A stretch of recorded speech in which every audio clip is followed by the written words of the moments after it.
Hey guys, this is Princey from SVC College of Engineering. Today I'm going to be explaining a topic from Java called constructors.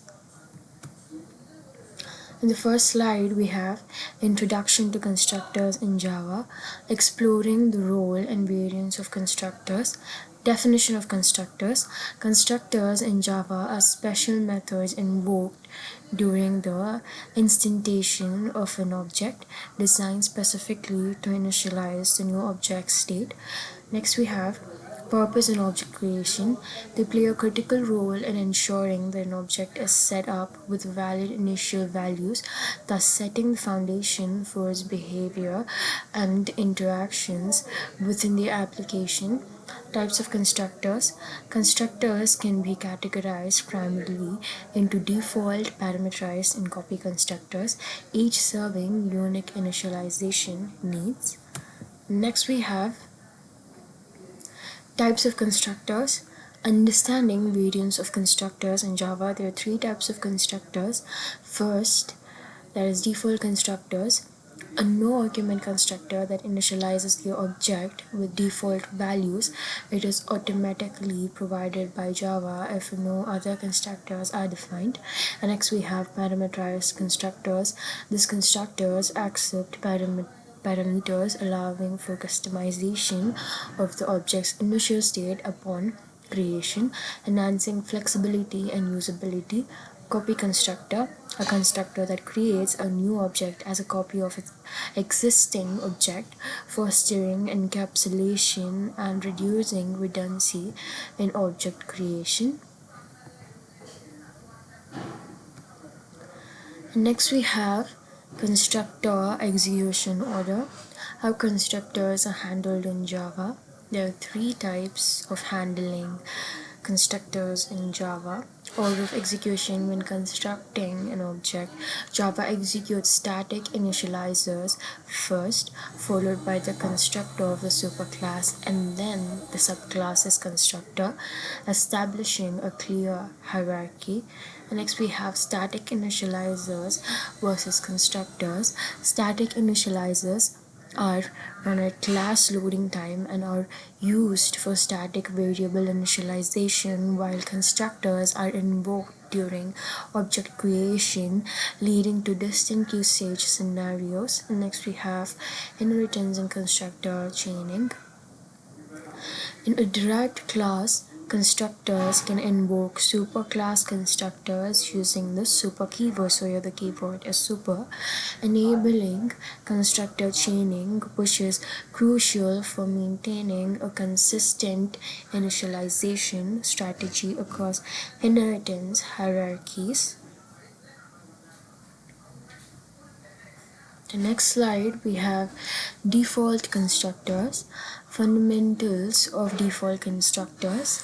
So first we have the definition and the automatic creation and then the use cases. At the first, the definition is a default constructor requires no arguments and initializes object properties with default or predefined values, acting as a fundamental mechanism in Java. Next, we have automatic creation. If no constructors are explicitly defined in a class, Java automatically generates a default constructor, ensuring that instance can be created effortlessly without additional coding. And next we have use cases. Default constructors are partially useful in scenarios that prioritize simplicity and speed in object creation, such as in case of lightweight objects or collections where default states are adequate. And next we have parameterized constructor, enhancing object initialization with parameters. Next we have definition, passing parameters and use cases, just as we had in default constructors. First we have the definitions. A parameterized constructor allows you to pass arguments when creating an object, enabling customized initialization tailored to specific scenarios. Next we have passing parameters. When When instantiating an object with a parameterized constructor, values are passed that assign specific states to its attributes, providing control and flexibility over initialization. Next, we have the use cases. These constructors are instrumental when different objects need unique initial states, such as in a gaming application where each player may have varying attributes like health and scores at their instantation. And next, we have copy constructors, creating object copies in Java just as we had in default and parameterized constructors. The procedure goes as the same. Definition, creating copies of objects and use cases. As the first we have is the definition. A copy constructor is a special constructor that initializes a new object as a duplicate of an existing object, facilitating the creation of identical instances, creating copies of objects. This constructor takes another instance of the same class as a parameter to ensure that the new instance reflects the state of the original object effectively and is independent of it.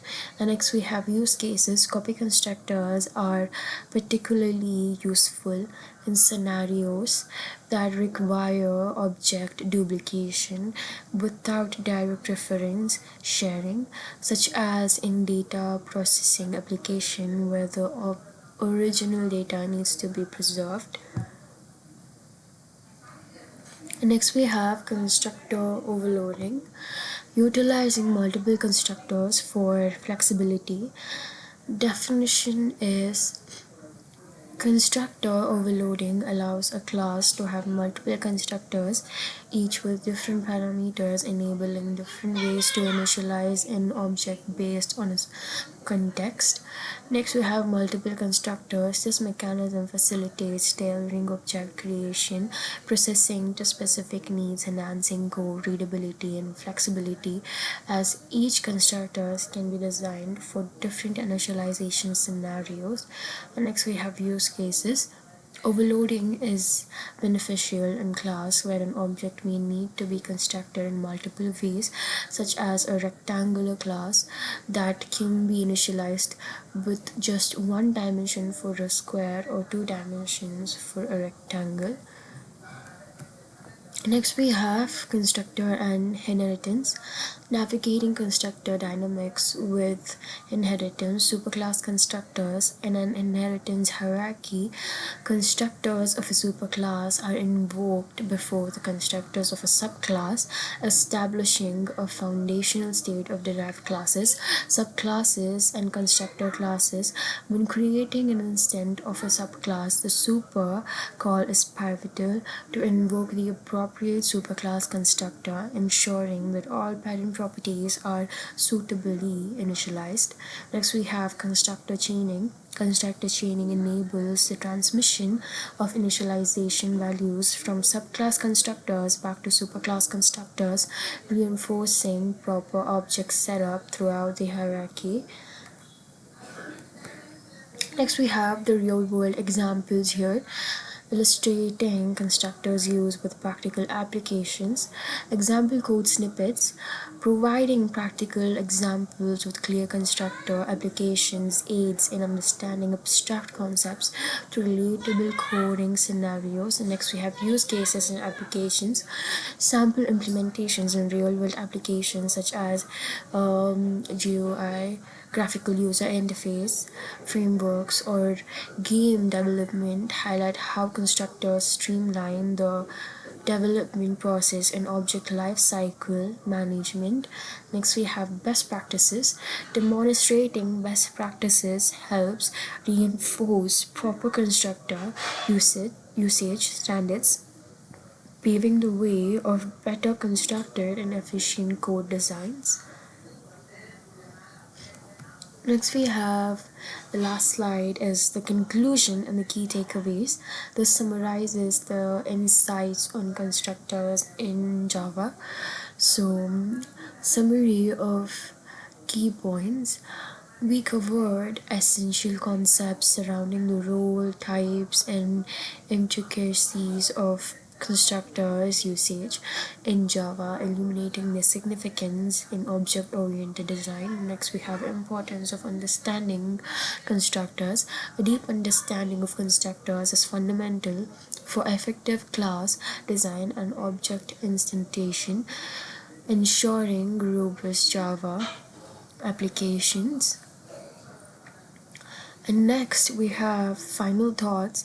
By mastering constructors, developers can wield greater control over object behavior, enhancing their overall programming capabilities and efficiency in building software solutions. This is the last slide, guys.